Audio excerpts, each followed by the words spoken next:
할렐루야, 주님의 이름으로 환영합니다. 오늘은 본문에 의지하여 마지막 때의 신앙생활이라는 제목으로 여러분들과 함께 은혜를 나누고자 합니다. 여러분, 정말 마지막 때가 아닌가 하는 생각이 듭니다. 최근 미군이 철수한 아프가니스탄에서 탈레반이 아프간을 점령하자 아프가니스탄을 탈출하는 자들로 인해 아비규환을 이루고 있습니다. 말로는 폭력을 행사하지 않고 여성을 존중하겠다고 하면서 국제사회의 도움을 호소하지만 비공식 성교 성식통에 따르면 이미 샤리아라는 이슬람 율법에 의해서 많은 사람들이 처형되고 있다고 합니다. 지난 한 주간 동안 무고하게 처형당한 크리스천들과 자유 세력을 생각하면서 잠을 이루지 못했습니다. 여러분께서도 많이 기도해 주시기 바랍니다. 지금 세계는 자유세계와 공산 세력으로 나누어 또다시 냉전이 가속화되고 있습니다. 어느 편에 서야 할까요? 하나님 편에 서고 자유진영 편에 서야 합니다. 이것이 바로 성경의 가르침입니다. 성경을 알고 하나님의 성령을 모시고 산다고 하는 자라면 반드시 자유와 인권과 신앙을 존중하는 편에 서야지 이슬람이나 공산 독재에 서면 안 됩니다. 여러분도 잘 알다시피 제3차 세계대전이 일어나면 인류는 멸망입니다. 그런데 더 넓게 보면 사람은 누구나 다 시한부 인생입니다. 그런 의미에서 우리 모두는 마지막 때를 살고 있는 겁니다. 그렇다면 여러분, 이 마지막 때를 어떻게 살아야 할까요? 오늘 본문에서 베드로는 첫 번째로 기도하며 살라고 말씀합니다. 7절을 봅니다. 만물의 마지막이 가까이 왔으니 그러므로 너희는 정신을 차리고 근신하여 기도하라. 누군가 이렇게 말했습니다. 교회에 다니면서 여러 기적을 목격하지만 그 중에서 가장 놀라운 기적 중에 하나는 기도하지 않고 교회에 다니는 것이다. 그런데 문제가 있어도 하나님 앞에 갈 날이 가까웠어도 기도하지 않는다면 그것은 더 기적 아닐까요? 있을 수가 없는 일입니다. 그래서 어떤 사람은 기독교를 기도교라고 별명을 붙였습니다. 기도하지 않으면 교인이 아니란 말입니다. 기도하지 않으면 세상에 빠져 타락할 수밖에 없습니다. 문제가 있어도 기도하고 문제가 없어도 기도하고 시간이 있어도 기도하고 없어도 기도하고 한가해도 바빠도 기도하시기 바랍니다. 바쁠수록 더 기도해야 합니다. 그래서 종교개혁자 마틴 루터는요, 바빠서 잠자는 시간이 6시간에서 3시간까지 줄어들자 정말 바쁘다, 그러니 더 기도해야겠다 생각하고 하루의 기도 시간을 2시간에서 3시간으로 늘렸다고 합니다. 기도하지 않으면 무슨 일이 우리에게 터질지 모릅니다. 기도하지 않은 나 때문에 터진 줄 알고 남 탓하지 마시기 바랍니다. 기도는 하나님을 만나는 시간이요, 하나님의 사랑과 위로와 힘을 얻는 시간입니다. 기도 시간은 사탄이 한 길로 왔다가 7길로 도망가는 시간입니다. 그러나 기도 없는 노력은 헛것입니다.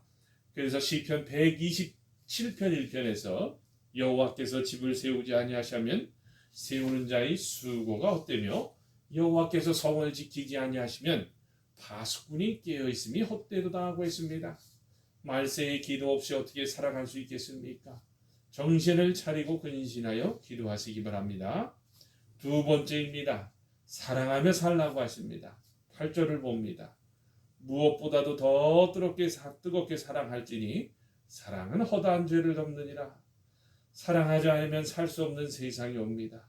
말세다 하는데 말세란 결국 사람이 만들어낸 세상의 풍조와 사람의 마음이 잘못됐다는 뜻입니다.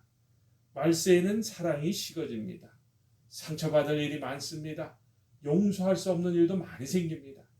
거기에 일일이 반응하다가는 도저히 하나님 모시고 살아갈 수가 없어요. 그러면 어떻게 해야 할까요? 그렇습니다. 먼저 하나님의 성령을 모시고 사는 사람들이 먼저 사랑하고 허물을 덮어주는 겁니다. 알면서도 속아주는 겁니다. 여러분 잘 아셔야 합니다. 사람에게 맺히면 영적으로도 막힙니다. 내 영이 죽습니다. 내 일이 형통치 못합니다. 내가 손해를 봅니다. 하나님께서 함께 하시질 않습니다. 그러므로 먼저 풀어야 합니다. 용서하고 축복하고 도와줄 것이 있으면 도와주기까지 해야 합니다. 예수님께서도 네 원수를 사랑하라고 하지 않으셨습니까? 남이 나에게 상처 주었다고 생각하지 말고 하나님께서 그를 통하여 나를 훈련시키셨다 생각하면 그를 100% 용서할 수 있고 도리어 미안하게 생각됩니다. 사회가 고령화돼 보니까 치매 걸린 사람이 많아요.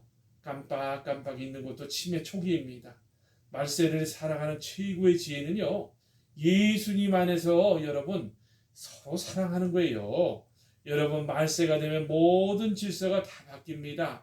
그래서 어려운 사람들이 많이 생깁니다. 가정의 질서, 사회와 국가의 질서, 교회의 질서까지도 바뀌어 신앙생활도 하나님의 일도 하기 어렵게 됩니다. 다 자기 마음대로 하려고 해요. 그러나 사랑해야 합니다. 그러면 그들도 그만큼 마음의 문을 열고 우리를 도와줄 것입니다. 세 번째입니다. 여러분, 대접하며 살라고 말씀합니다. 구절을 봅니다. 서로 대적 합의를 원망 없이 하고. 여러분, 그 당시 사회에도 대접은 있었지만 차별도 많았습니다.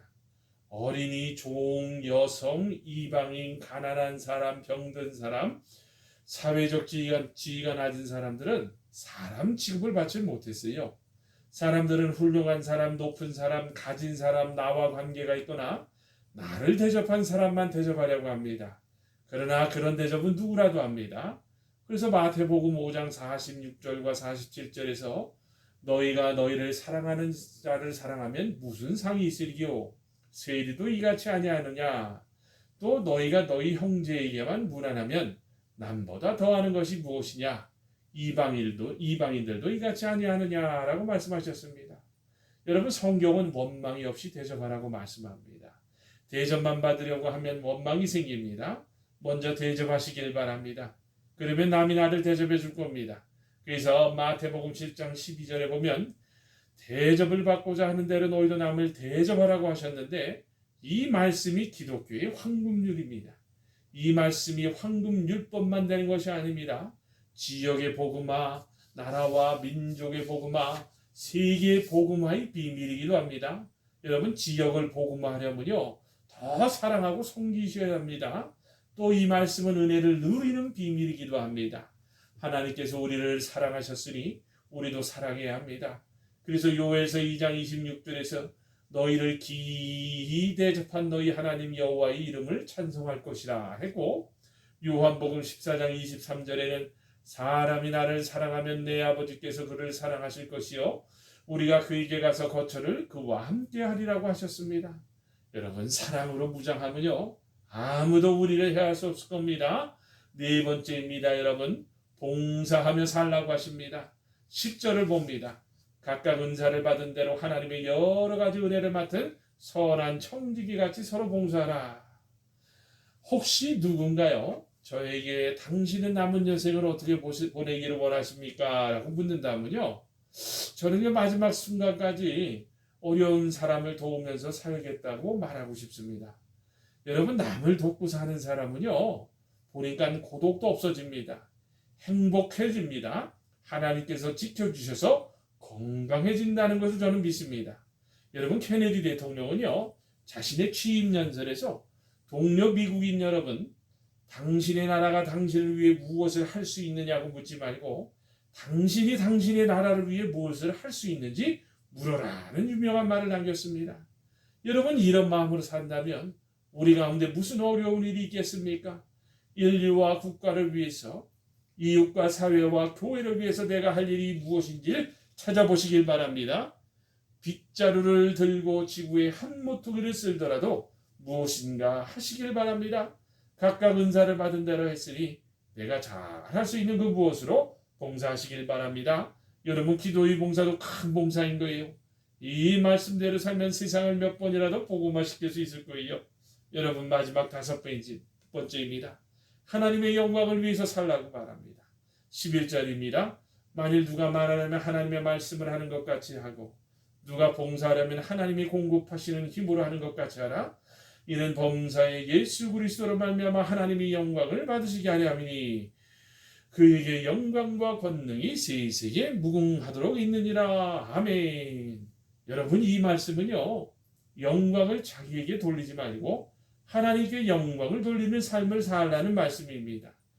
자기 이름, 자기 영광, 자기 칭찬에 마음 쓰면 하나님 나라에 상이 없습니다. 내가 한 것 같아도 하나님 안에 있는 성령님께서 힘주시고 은혜 주셔서 한 일인지 내가 한 일이 무엇입니까? 사람이 알아주지 않아도 하나님께서 알아주십니다. 내가 무엇 했는데 이름 안 불러주었다고 섭섭해할 필요 없어요. 하늘에 쌓은 상이 워낙 없어서 하나님께서 그렇게 하셨구나 해석하시기 바랍니다. 좀 더 성숙하여 하나님의 영광을 위해서 살고 작은 일에 마음 쓰지 말고 하나님 기쁘시게 하는 일에 더 힘쓰시길 바랍니다. 사랑하는 여러분, 말씀을 맺습니다. 지금 우리는 무슨 일이 일어날지도 모르는 마지막 때를 살고 있습니다. 이 악한 세상을 승리하며 살아가신 우리 주님을 본받을 수 있어야 합니다. 우리 주님은 너희가 세상에서 환난을 당하나 담대하라 내가 세상을 이겼노라고 말씀하셨습니다. 그러므로 우리 모두도 남은 여생 예수님을 따라 기도하며 사랑하며 대접하며 봉사하며 하나님께 영광을 돌며 살아갈 수 있는 저와 여러분이 되시기를 주님의 이름으로 축원합니다. 아멘.